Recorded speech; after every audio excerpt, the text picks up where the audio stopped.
See what I did here?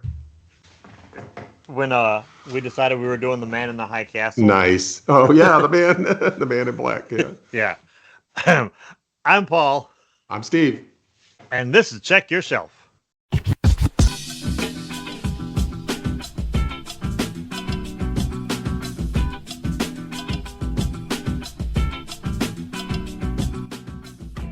Today, you get to hear me talk.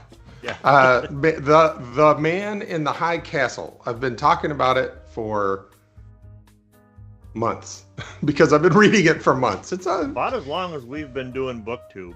It's one that I've been wanting to read for a while, but I didn't want to give Jeff Bezos any more money, even though he has a wedding in Italy. He's still probably paying off.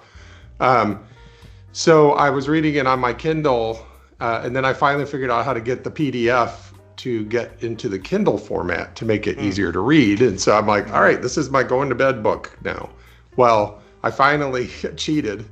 I still had about a half an hour to go yesterday, and Paul's like, let's do that tomorrow. And I'm like, oh crap. So I found an audio version. Hey, whatever it takes, man. And I got to say, so I'm going to give just an overall impression real quick, and then I'll go back and cover what is this book even about. So first of all, any of you who have seen the HBO or Amazon Prime? Amazon Prime, right? Yeah, Prime had the Man in the High Castle TV series, which I really liked. Yeah. I don't know if we've watched the last season yet, but I watched all of season 1. When it ended, I'm like, and they announced the season 2. I'm like, why though? Yeah, right. Season 1 was perfect. I never got back into it. Yeah, it was really good. Season 1 especially. Yeah. For sure. And I love alternate history. Oh, by the way, this shout out to Mark from Return of the Son of the Show. I have not recently watched the TV series, so I will not be doing any conflating of the TV show versus the book like I did with 2001. I'm telling you, I'm watching it with him, and he's like, "Does he know what he's doing? Does he know he's mixing up?" I said, "I just let him go. I know not to interrupt him when he gets on a roll." Was it over when the Japanese did not bomb Pearl Harbor like in The Grasshopper Lies Heavy? Yes. Just let him go. He's on a roll. That's okay, right. So the book and the movie share similarities. The TV show and the book share similarities, so we could talk about some of that. But they share basic premise, but the TV show has a lot more cool stuff than the book does. Yeah, I realized that because I watched the season 1, bought the book, got about 50 pages, and I'm like, the best stuff is on the screen. It's not. Yeah, right. So I just that was a DNF for me. So the book, I liked the first probably half, right? And I was really enjoying it because of the way he was really, and again, I am a big alternate history fan. I haven't read any in a long time, but now I gotta. So Phillip K. Dick was inspired by an alternate history of the American Civil War in which the Confederacy won, and that's called Bring the Jubilee. And he read that, and it's from 1958, I think. And then he was inspired, and then in 1962 he published, Phillip K. Dick published The Man in the High Castle. And the first half of the book really paints the picture of what if the Axis had won World War II. And it was really cool. And then in the second, not totally the second half, maybe until there's about a half an hour left in the book, then it gets into some minutia about details that I'm just like, and his writing style, to your point before we started recording, even what is it? Do androids dream of electric sheep? And that was what, Blade Runner or no? That was Blade Runner. Yeah. Yeah, I couldn't get into that either.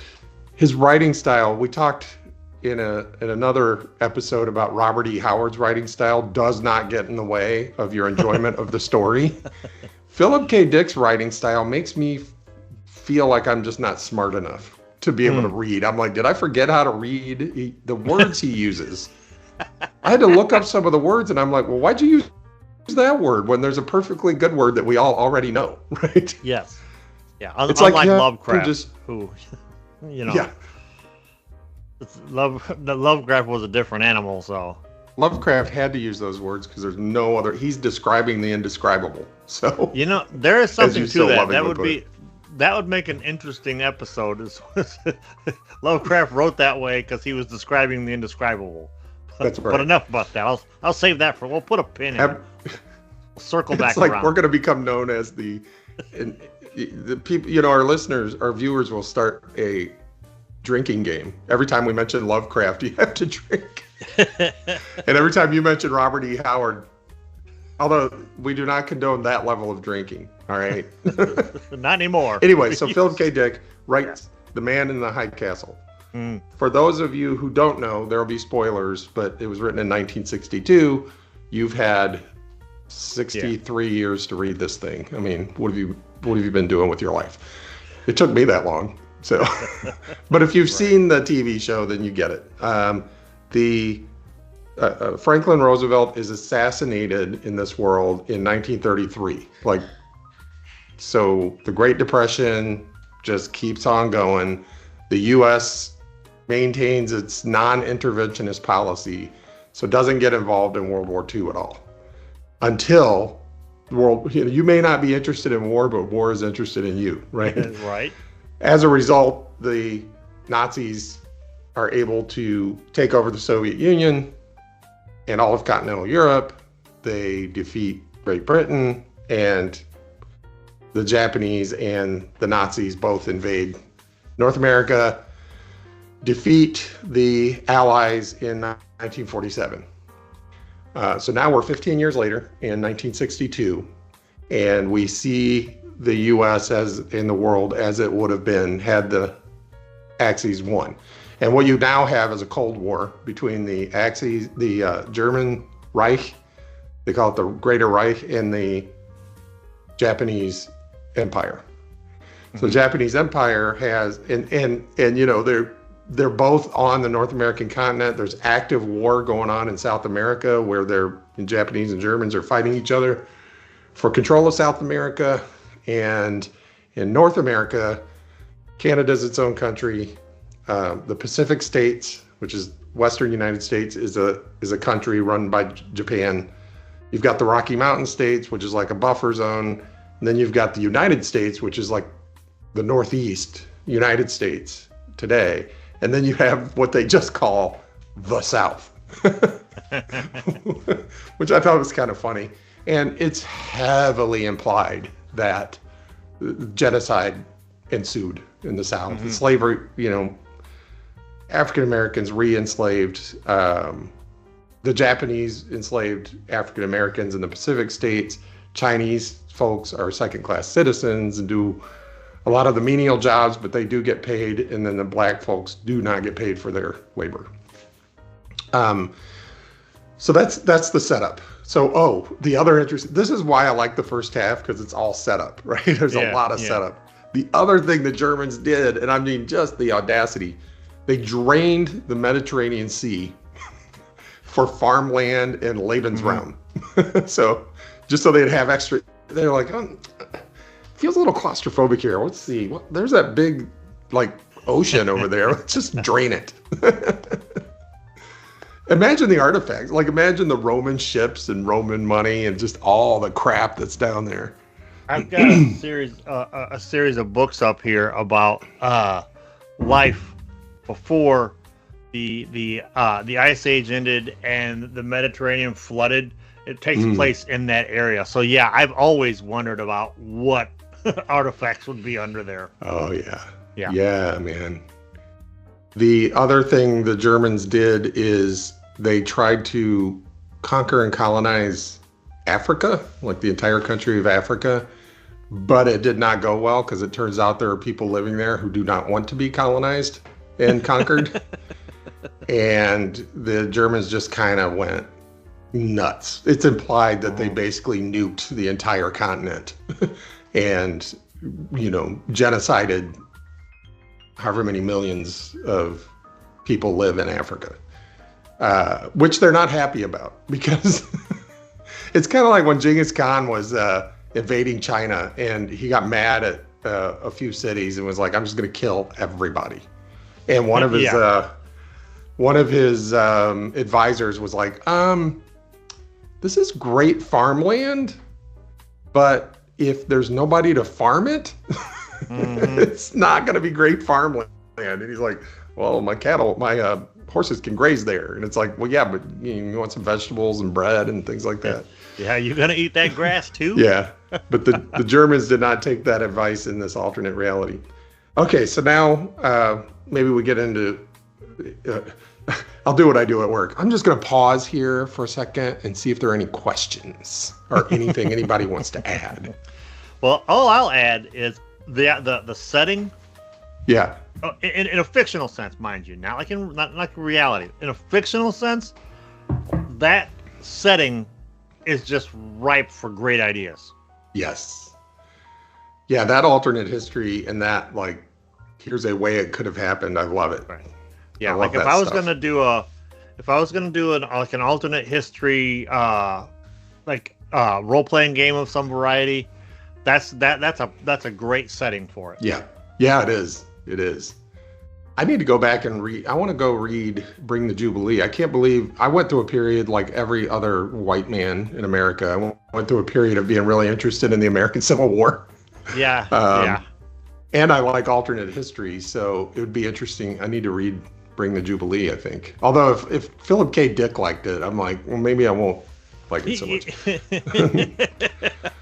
Okay, some of the character development is good in the first half, right? So the characters are basically, you've got our favorite character, Tagomi, who's the Japanese, he's the head of the Japanese trade mission in the Pacific States of America. So, oops, sorry about that. My phone is vibrating. Let me get rid of that. Okay. And he is a follower of the I Ching, which I corrected myself in the comments. It's not the Tao Te Ching, it's the I Ching. Yeah.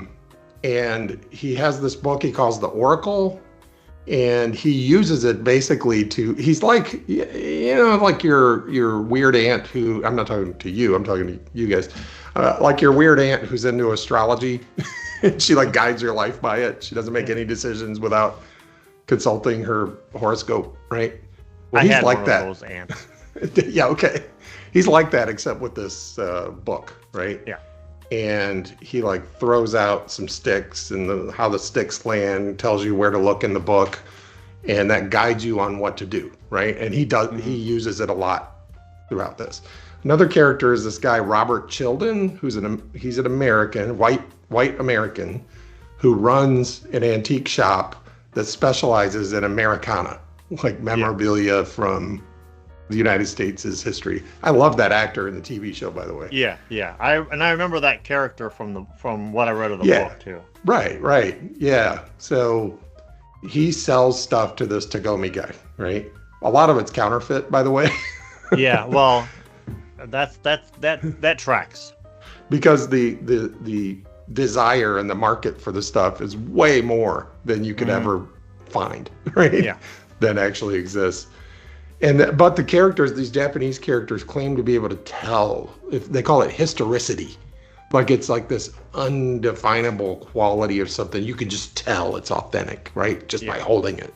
And the hilarious thing is, so many of these things aren't real. They're just they're made by this company, and just on the down low, right? And it's funny too, because there's so much. This is applicable to our time. Everybody knows there are counterfeits, but nobody says anything out loud, because the person that owns it, if he admits it, then his thing isn't worth as much. Of course, the person selling it isn't going to say anything, and the person making it at the factory is not going to say anything, right? Yeah. They touched on that in the show. Yeah. So one of the people his last name is Frank. Frank.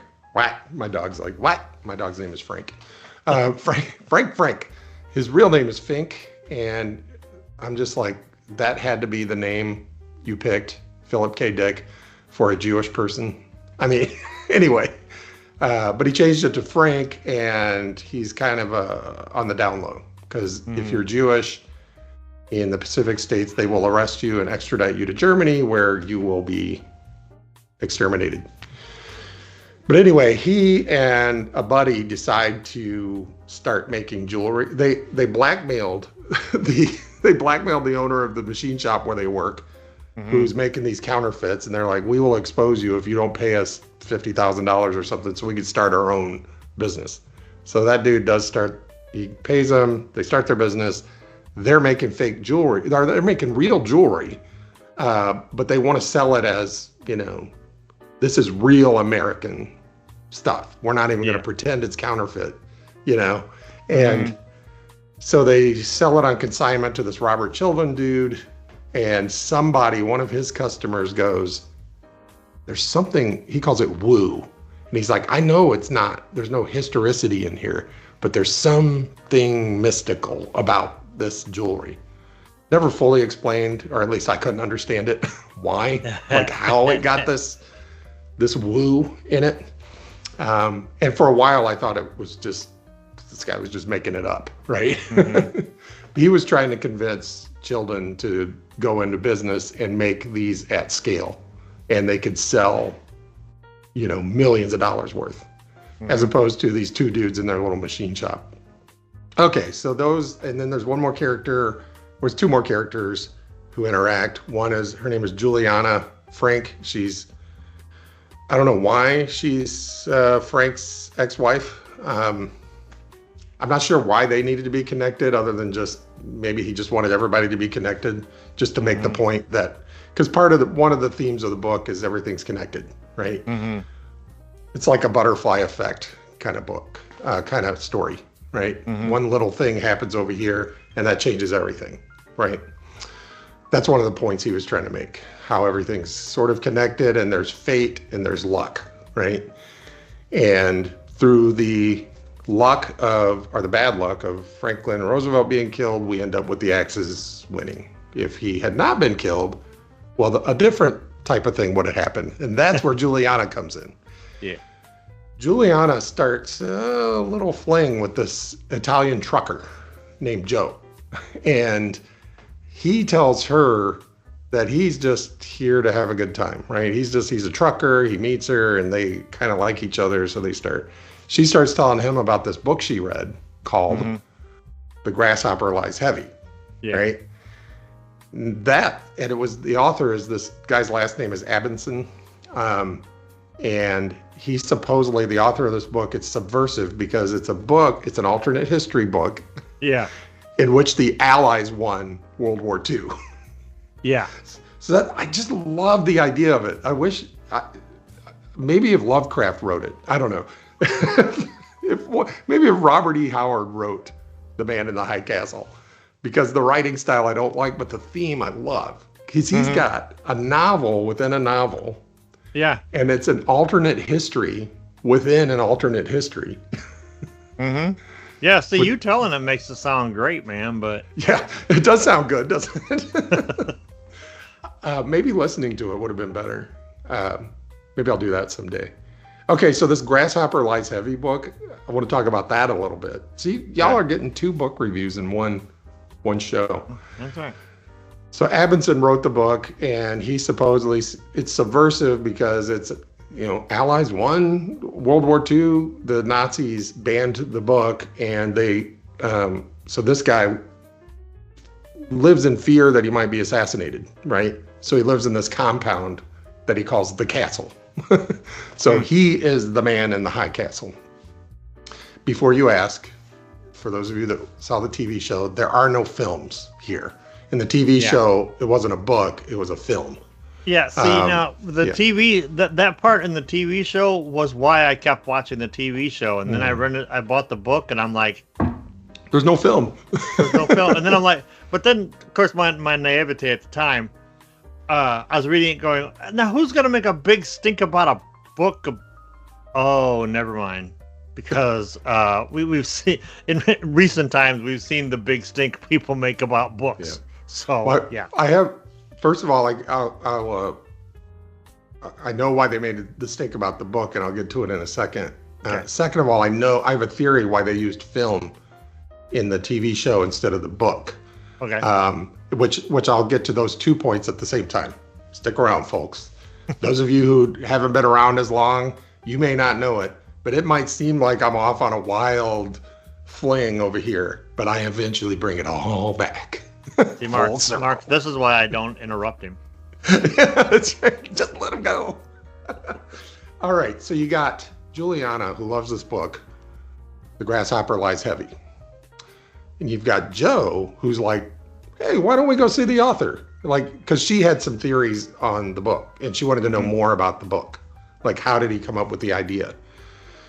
And he's like, yeah, let's get you some nice clothes. You can go. You can ask him your questions about the book, right? And just before they head up there, Joe starts acting weird. And she figures out that he's not really just some random Italian truck driver. He is a Nazi assassin sent to worm his way into this guy's compound and kill him, right? So she killed him in the best way possible. This is where the book starts to get good again. Because the way she killed him, she like stabs him in the jugular and just leaves him there. Like she runs out, he's just laying there bleeding. I'm like, badass. And she is a judo instructor, so, you know. Yeah, that was in the show. Yeah. Okay, so she does end up going to see him. And this is probably a good place to tell you about The Grasshopper Lies Heavy and talk about that book a little bit. And then we'll bring all the other characters back as well.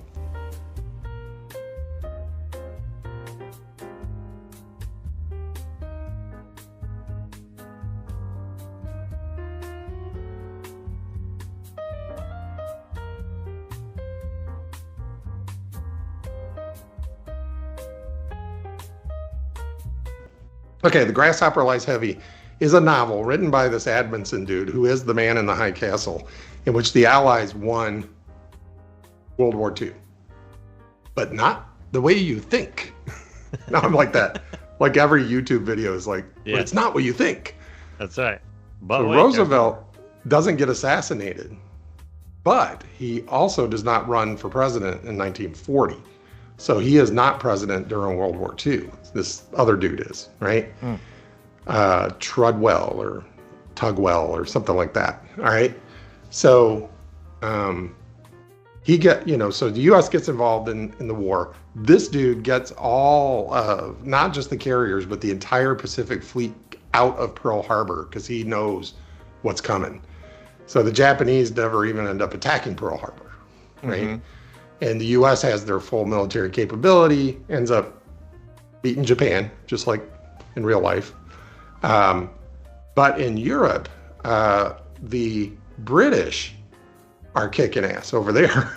And they end up joining the Soviets to defeat the Nazis, of course, with American help. But then the Soviet Union goes away for, as a result of the war. So there's no Soviet Union. So it's just Russia, like it used to be. Great Britain, basically wins World War II. And immediately the U.S. and Great Britain are in a Cold War. So it's kind of like I've read before, like ancient leaders would have understood what happened after World War II. They would say, at the end of World War II, there were two great powers. And any ancient leader, without knowing anything else, would say, oh, and then they went to war, right? Yes. And because that's just what happens. So the only two powers left after World War II are the United States and Great Britain. So they immediately have a Cold War. They eventually have a hot war, and Great Britain wins. Okay. What ends up happening is the U.S. actually has a program where they help Africa advance technologically. They help China advance technologically. China doesn't become communist. And they're trying to build up these places as a bulwark against British imperialism in the, between 45 and 62. Okay. So The Grasshopper Lies Heavy, you have a defeated United States still, but Great Britain won. So it's really interesting stuff. It's a great there's a Cold War between the States and Great Britain for a good chunk of time. Yes. Which wouldn't be so bad, because then that means the Beatles didn't become a thing in the States. and ultimately, when the Hot War is over and Great Britain has basically conquered the U.S., we get socialized medicine. So that's not such a bad trade. So I kind of like that reality a little bit. And we end up with a king, which kind of did happen. So yeah. So yeah. All right. So turns now out we're in the book now. We're in the book now. That's right. We have a king. He's just not British. So while Juliana is killing this Nazi assassin, and then she's going to go warn Amundsen that the Nazis are trying to kill him. While all that's happening, there's a supposed businessman visiting Tagomi in San Francisco. Mm-hmm. But it turns out he's not really a businessman. He is a Nazi double agent. And so he goes to Tagomi's apartment. Not apartment, I'm sorry, his office, to tell Tagomi and this visiting Japanese general, that there's a secret thing called Operation Dandelion, in which the Nazis are going to invade the Japanese. They're going to cause a diversion in North America. They're going to cause some fighting there that will occupy the Japanese, and then while they're occupied with that, they're going to attack the Japanese home islands and defeat the Empire of Japan. So he's there to warn them about that. So while he's there, I think the guy's Bormann, like Hitler's old and senile. So I think the guy's name is Bormann, who ends up taking over, and then Bormann dies, and Goebbels is going to take over, and Goebbels is the one that wants to do the Operation Dandelion. And so that's why this guy's there, to be like, if Goebbels takes over, watch out, right? Mm-hmm. Mm-hmm. But the Nazis figure out that guy's there, so they send assassins to kill that guy, and to kill Tagomi, and to kill the general. But Tagomi whips out this old 6-shooter, blue steel. That's right, big blue steel. Big blue steel. And lets the Nazi assassins have it with this old cowboy 44. Nice. Which is hilarious. He becomes Dirty Harry all of a sudden, or Clint Eastwood.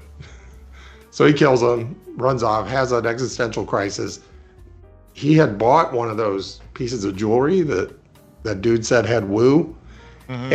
And it sends him. He's just sitting out, like trying to relax, and he's got this little thing, and he's like, this thing feels magical. And like he just like goes into a trance or something.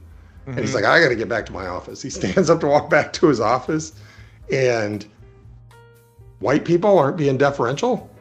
Like they're calling him Tojo. Like they're calling him derogatory names. And he's like, what's going on? He can't find a pedicab to save his life. There are no pedicabs. There are no like people deferring to him because he's superior Japanese. And then he sees this big freeway bridge that wasn't there before. He's like, what is going on? So basically he's been transported into the world in which the Allies won World War II. And in fact, it's probably the world of The Grasshopper Lies Heavy, right? That would have been great to continue to explore, but basically he comes back out of the trance, goes back to his office, and we don't really hear from him again. Oh, he does get Frank out of trouble. Frank got arrested because somebody figured out he was a Jew. Tagomi gets him out of trouble, and we're done with those guys. Now, see, y'all don't have to read the book after I get done. Meanwhile, Juliana does go see the man in the high castle, who doesn't live in the castle anymore. He doesn't live in the compound because he's like, they're going to kill me. They're going to kill me. I'm not going to live my life worrying about it. It was like I was all consumed with being worried about being assassinated. I'm like, nah. She's like, well, at least carry a gun. And the dude's wife is like, yeah, man, at least carry a gun. He's like, nah. But he was having a party and everything. She's like, how did you write this book? And he's like, and she notices he has a copy of the I Ching and an oracle and these sticks that you could throw out. And he's like, you know, people say when they write a book, it's like the muse. I wasn't really writing the book as much as I was writing down what was being channeled through me. You know, people say that. And I'm always like, okay. But that's how he wrote the book. So basically, the I Ching wrote the book. Yeah. So it was literally revealed to him through that. Come to find out, Philip K. Dick used the I Ching to write The Man in the High Castle as well. So he did some of that too. That makes total sense, because the way you're describing how the plot was moving along, this is kind of like sporadic, random shit that's happening, and that's what was throwing me off when I was reading it. Yeah, I was like, was he making this up as he was going along? Well, obviously we know the answer to that now. Yeah, man. So so overall, what basically what you're looking at here, and if we were doing a shelfie, I would have said I would not have described all of the plot and the characters and all that stuff. I would have said this. And for those of you, well, I guess they can't now. I was going to say you could fast forward through the last 30 minutes and just get to this part. What Philip K. Dick was doing here, he's like, I've got this alternate history of it, and then within the alternate history, there's an alternate history. But when the Allies win, it doesn't happen the way our world sees it, right? Mm-hmm. So there are really three realities. There's the reader's reality, our reality, right? There's the characters in the book's reality, and there's this other alternate reality. And he's basically saying all three can be true, and there can be an infinite number of realities. So he was doing, in 1962, he was kind of doing the multiverse thing. Yeah. And he's basically saying, okay, there's fate, which the I Ching kind of lays out and says, here's what's going to happen. But it says it similarly to horoscopes, which is, it's open to interpretation, right? So fate even can be open to interpretation. But then there's luck. And by the accident of Roosevelt not being assassinated, or by the accident of him deciding not to run in 1940, you know, all these different realities can happen. It also explores how objects can have meaning that you place upon it. I think that's kind of a side point he was making, is how things in our life, the stuff, the artifacts of our existence can have meaning, but only what we put into it, right? Yeah, right. The only thing that made these objects valuable was a shared agreement that we're all going to believe that they actually are. This actually was the Civil War general's button, you know? Yeah. When in reality, it was just made at that factory over there. But yeah, now Artifacts of Our Existence was the first album by the Anachronistic Pistols. I love it. For anybody who wants to know. In the alternate reality where the alternate reality exists through the accident of of me not going to Rose-Hulman, right? Going to music school instead. Yeah, maybe that's why we're obsessed with that, because that's what we always come up with that stuff. That's our alternate reality. Yeah, so the first part when he's setting up the world, I liked. The middle part where there's a lot, like just a ton of talking about these objects and Robert Chilton going to. I get why these things are important to everything, but then the true, like how the TV show really, like especially in season 2, they start really digging into the science fiction aspect of it, right? Yeah. Well, none of that happened in the book. Like this portal, the Nazis being able to, you know, modify the history and all that stuff. None of that's in the book. See, I gotta say, if you the first season is it's perfect. It's such a great suspenseful science fiction alternate reality story. It's filmed well. It's direct. It's great. The cast, everything. So I highly recommend season 1. Not that we're like a movie review, but season 1 is perfect, and I never thought there should have been more to it. And then it turns out the way you're describing what was going on, I'm like, they really were just like, I don't know, let's do this, let's do that, let's do this, let's see what works. Let's try that. Let's try this. Yeah, same thing happened with Hunters. Hunters was another Prime show. Season 1, perfection. Alternate reality history, by the way. You should check it out. Season 2, completely unnecessary and almost ruins season 1 for me, if I counted season 2 as an actual thing. So the reason my theory on why they had to use film, like in the TV show, it's not, The Grasshopper Lies Heavy is not a book, it's a film. Or not a film, it's film. Yeah, it's not film footage. It's film footage. Yeah. Of post-World War II with the Allies winning. So they it shows, storming of Normandy and the parades afterwards, the ticker tape parade in New York. It shows the dude, which I've never been clear, that dude, the sailor that grabbed the nurse and kissed her. I've never been clear on whether she gave consent. I don't think she did. I think that was like, it's so American to have one of our iconic images be a dude sexually assaulting a woman, right? I like to think they were in love. Yeah, they didn't know each other. He just grabbed her and kissed her. She said, like recently, she said that. I think in the last 10 years or so. But anyway, so it had all that footage in it. I think the reason they did that footage piece is it's made clear in the book that The Grasshopper Lies Heavy is not just from somebody's imagination of an alternate history. Yeah. It's saying, no, this actually did happen. The Allies really did win World War II. Also, the Axis really did win World War II, right? And they're trying to get you to see, he's trying to get you to see, I'm not saying this is made up. This is reality. There can be more than one reality.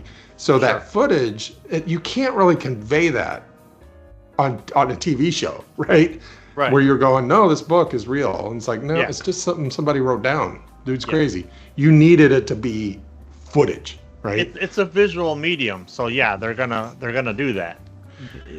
And we didn't have AI yet, so you didn't sit there going, well, they may have used AI to make it look like the Allies won. I don't know what we'll do in the future. 6 fingers, Yeah. And somehow James Brown is involved. So there's a callback no one will get. That's a call way back. So that is, I'll be happy to take any questions. Okay, well, I have a question for you. Yes, sir. On a scale of 4 and 3 and 2 and 1. I gotta go with a 2. Okay. I gotta go with a 2 because if I had not seen the TV show, I probably wouldn't have gotten more than 50 pages in before I was like, I gotta DNF this one. I just can't. It's the writing. It's the reason. I mean, it's just like, there are plenty of times during the day I don't feel smart. I don't need during my recreation time to not feel smart too. Come on, man. I'm called stupid in reality all the time. I don't need my fantasy to call me stupid. Yeah, I don't need my alternate history to call me stupid. I've avoided using the felt stupid because I like your rule, the S word. Yeah. We don't use the S word, right? No. And I read an interesting take on that. Like, stupid is a refusal to learn. Ignorant is I just don't know yet. Yeah. Right? Yes. So anyway. Yeah. I had a teacher in middle school, or what kids today call middle school, and that was basically that was his shtick, and that's part of the reason why I don't like that word. I only use that word because I self-deprecate sometimes. I was gonna come up with some sort of prop or something to wear for this, but then I realized I don't have any Nazi things, and I also don't have any Imperial Japanese things. Well, 1, good on you. 2, wearing the Imperial Japanese stuff, I think might be appropriation. So also good on you. Good point. Good point. One other thing, the book kind of ends on it's kind of open-ended. Juliana just goes back to her motel after talking to Abinson. Tonomi's like, well, that was a weird trip, but we don't really get any resolution about what does he think about that. Frank just kind of gets released from jail, and it's all like, okay, now what? And Philip K. Dick said that he had intended to write a sequel, but he was just sick of reading about Nazi Germany. Same Philip K. Dick, same. So he said if there's going to be a sequel, somebody else is going to have to write it. And now it makes me wish, because they didn't explore the Nazi side of things very much. Everything pretty much was in the Pacific states or the Rocky Mountain states. We didn't really, like in the TV show, you see there's no Obergruppenführer. There's no Juliana going to the Nazi side of America. There's none of that. But that would be cool to explore if it was written by somebody who's not Philip K. Dick. So, yeah. Nothing against him. If you asked me about the concept, I'd be like, 4, man. It's awesome. I absolutely love the concept. Yeah. Also, when I get in the zone, I have no control over my tone of voice. And I've noticed in watching the videos that I do that up. What is it called? Where you're telling something to somebody, and then you're talking about the story, and then and I'm like, I don't know if I did that or not. I have no idea because I blacked out. So. You can find out when this video airs. How you did. True. All right, well, that's going to close the cover on this episode of Check Your Shelf. Let us know down below what you think of The Man in the High Castle, the book and the man. Let us know your thoughts on Philip K. Dick, alternate realities. Let us know what you had for lunch. I don't care. Hey, thanks for all the comments, guys, by the way. The other booktubers who've been commenting. If you're not a booktuber who's been commenting, go to those guys' channels. They talk about books, and they're awesome channels. So when you see somebody down below commenting, click on their name, go to their channel, check out their stuff. Yeah, absolutely. This community is the best I've ever experienced on YouTube. Same. That having been said, I'm Paul. I'm Steve. And the next time you're looking for something to read, check your shelf.